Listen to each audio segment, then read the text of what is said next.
الشیطان الرجیم بسم اللہ الرحمن الرحیم۔ حضرت شیخ المشائخ مولانا حسین علی الوانی رحمۃ اللہ علیہ سورۃ فاتحہ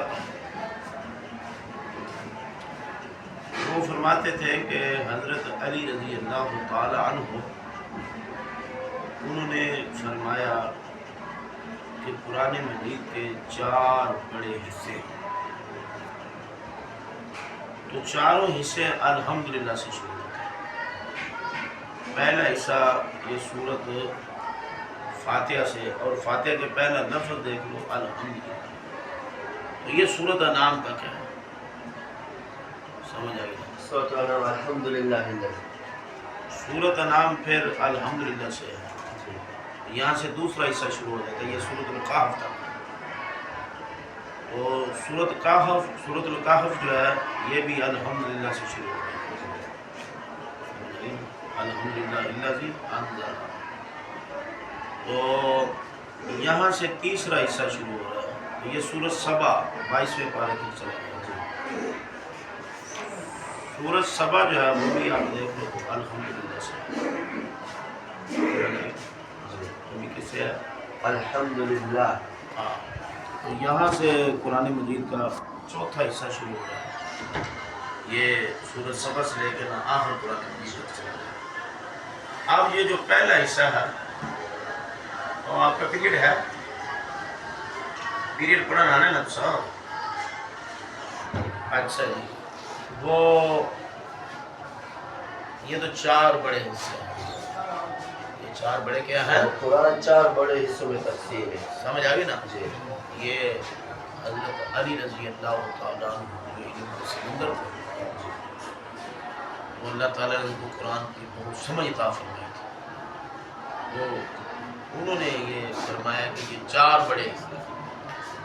یہ ہماری تفسیر جو ہے قرآن میں یہ حوالہ ملتا ہے۔ حضرت مولانا حسین علی الوانی فرماتے ہیں کہ یہ جو پہلا حصہ ہے نا فاتحہ سے لے کے انعام تک، اس میں جو بڑا مضمون ہے نا وہ ہے خالقیت والا، یعنی خالق کل شیء هو اللہ، ہر چیز کو پیدا کرنے والا صرف اللہ۔ ویسے اور بڑے مضمون ہیں، بہت کچھ ہے، لیکن جو بڑا مضمون ہے نا وہ خالقیت والا ہے، خالق کل شیء هو اللہ۔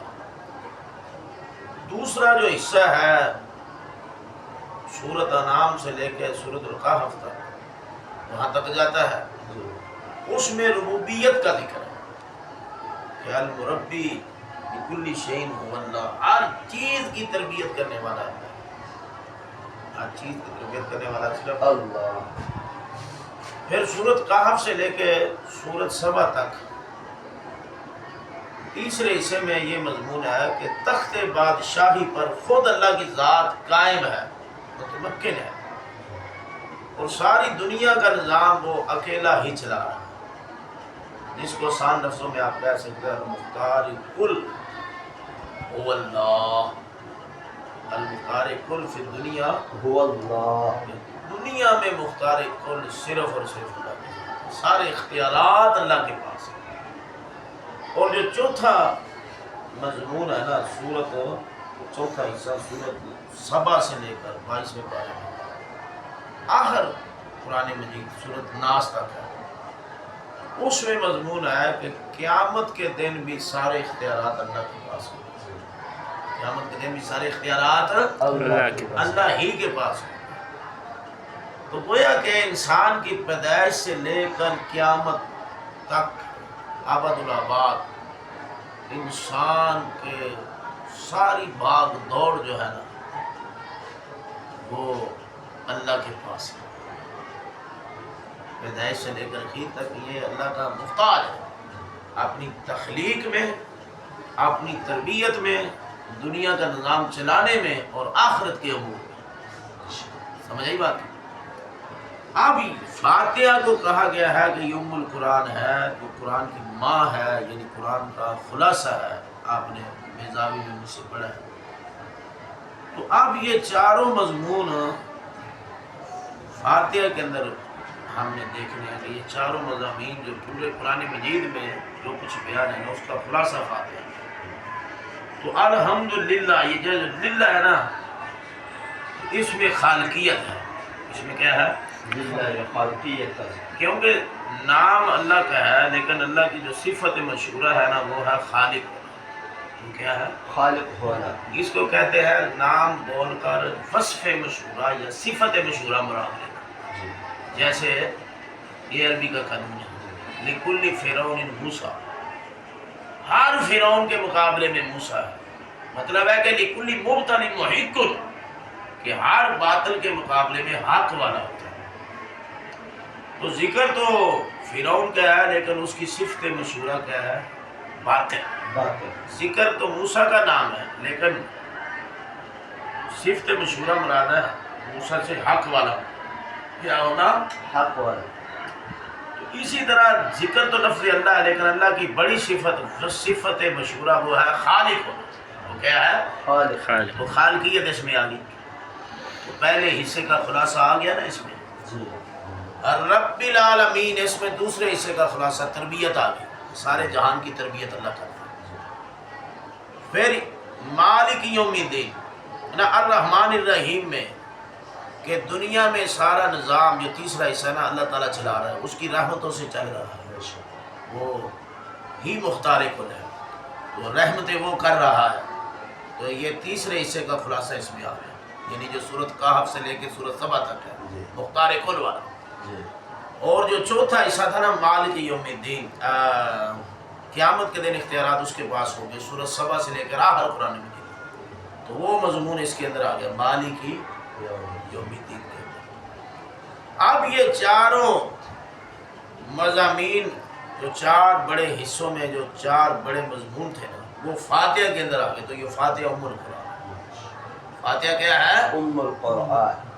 اب یہ فاتحہ کا خلاصہ پھر بسم اللہ الرحمن الرحیم میں آ گیا۔ کس میں آ گیا؟ بسم اللہ الرحمن۔ وہ کس طرح کہ دو مضمون صراحتاً لفظاً ہیں، دو ضمناً اشارتاً ہیں، وہ میں سمجھاتا ہوں۔ یعنی دو مضمون تو بسم اللہ الرحمن الرحیم میں صراحتاً لفظاً صراحتاً ہے، جی دو ضمناً اور اشارتاً۔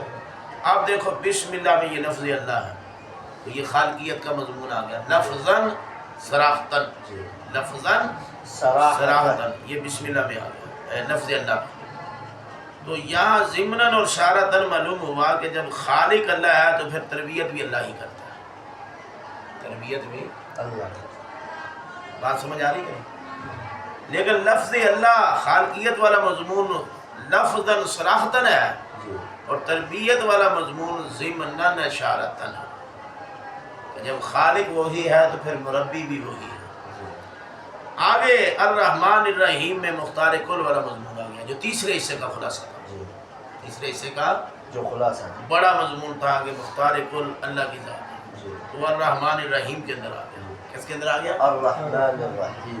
تو جب الرحمن الرحیم، سنو، مختار کل اللہ کی ذات ہے، دنیا کے سارے اختیارات، دنیا کا سارا نظام وہ چلا رہا ہے، تو پھر ضمناً اشارتاً سمجھ آیا کہ قیامت والے دن بھی سارے اختیارات اس کے پاس ہیں، قیامت والے دن بھی سارے اختیار اسی کے پاس۔ وہ ضمناً اشارتاً ہے۔ جی تو گویا کہ پہلا حصہ، پہلے حصے کا خلاصہ لفظاً صراحتاً، جی دوسرا ضمناً اشارتاً، اور تیسرا پھر لفظاً صراحتاً، اور چوتھے حصے کا جو خلاصہ ہے نا وہ پھر ضمناً۔ اشارت ہے۔ یہ ایک تقریر پوری ہو گئی ہے، یہ ایک تقریر۔ پورے ہو۔ حضرت شیخ القرآن مولانا غلام اللہ رحمۃ اللہ علیہ کے استاد تھے علامہ شبیر احمد عثمانی رحمۃ اللہ علیہ۔ تو شیخ القرآن غلام اللہ وہ تقریر بھی جب دورہ ترجمہ تفسیر پڑھاتے نا تو علامہ شبیر احمد عثمانی کی تقریر بھی کرتے، وہ بھی آسان ہے۔ حضرت علامہ شبیر احمد عثمانی رحمۃ اللہ علیہ وہ شیخ الاسلام گزرے، فرماتے تھے کہ قرآن مجید میں کل 6 مضمون ہیں، یعنی 6 بڑے مضمون ہیں۔ جی جہاں بھی کوئی آیت دیکھو گے تو یہ 6 مضمون ہوں گے۔ جی ایک توحید، بولو ایک کیا ہے؟ توحید ہے۔ بہتر دیکھو۔ دوسرا ہے قیامت، اس ترتیب سے جس ترتیب سے میں سمجھا رہا ہوں. دوسرا کیا ہے؟ پہلا توحید، دوسرا قیامت، قیامت. تیسرا ہے احکام. احکام. تیسرا کیا ہے؟ احکام. احکام. پہلا کیا ہے بولو؟ پہلا توحید، دوسرا قیامت، تیسرا احکام. ہاں. چوتھا ہے ماننے والوں کے احوال، مومنین کے احوال. جی. کن کے احوال؟ مؤمنین کے احوال. اور یہ مجھے تھوڑی